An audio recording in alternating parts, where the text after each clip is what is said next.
Janjian aja Pak, boleh. Orangnya kesini jam berapa nanti? Nah, keseluruhan infrastrukturnya udah siap, terus pasti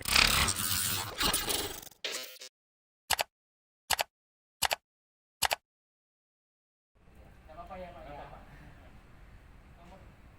Janjian aja Pak, boleh. Orangnya kesini jam berapa nanti? nah, keseluruhan infrastrukturnya udah siap, terus fasilitasnya juga udah siap semua. Ya kita konsumen ya udah cukup puas lah ya, lihat satu lingkungannya, kualitas bahan bangunannya gitu kan. Terus emang udah benar-benar udah siap untuk langsung ditempatin ya. Sejak kemarin Pak sudah pindah. Dari serah terima itu kita langsung beres-beres dulu untuk ngisi barang aja semuanya ya.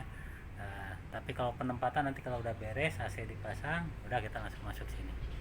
Mungkin kita yang pertama Pak ya. Iya. Penghuni pertama. Bapaknya serah terima minggu lalu. Iya. Cuma kita terkendala lebaran aja, beres-beres sama carport aja ini tutup dikit kan ya. Betul. Tapi udah minta izin sama manajemen juga kan. Oh, rencana mau pipe kanopi Pak ya? Iya, rencana besok mulai dipasang lah kan karena terkendala lebaran kan. Pabrik ininya pada tutup pabrik. Berjaringannya itu kan.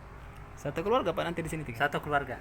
Kebetulan istri kan masih pendidikan dokter jantung di Unhas ini kan, di PJT. Nah, jadi daripada kita ngontrak atau apa, saya lihat ada Citra Garden di sini kan. Apalagi namanya kan udah cukup bagus lah secara nasional kan. Nah, jadi saya benar-benar lihat lingkungan, prospek kedepannya kan. Makanya saya putuskan untuk membeli rumah di sini daripada kita kontrak atau sewa kan. Karena nilai manfaatnya kedepannya kan pasti nilai jualnya lebih banyak manfaatnya itu kan. Siap. Itu karena saya jauh Mas ya. Iya. Istri dinas di Raja Ampat, dokter gitu kan. Pendidikan di sini. Nah, kalau saya asli Bandung. Tapi saya juga kepala cabang di BUMN ya di Raja Unisindo, di Sorong juga.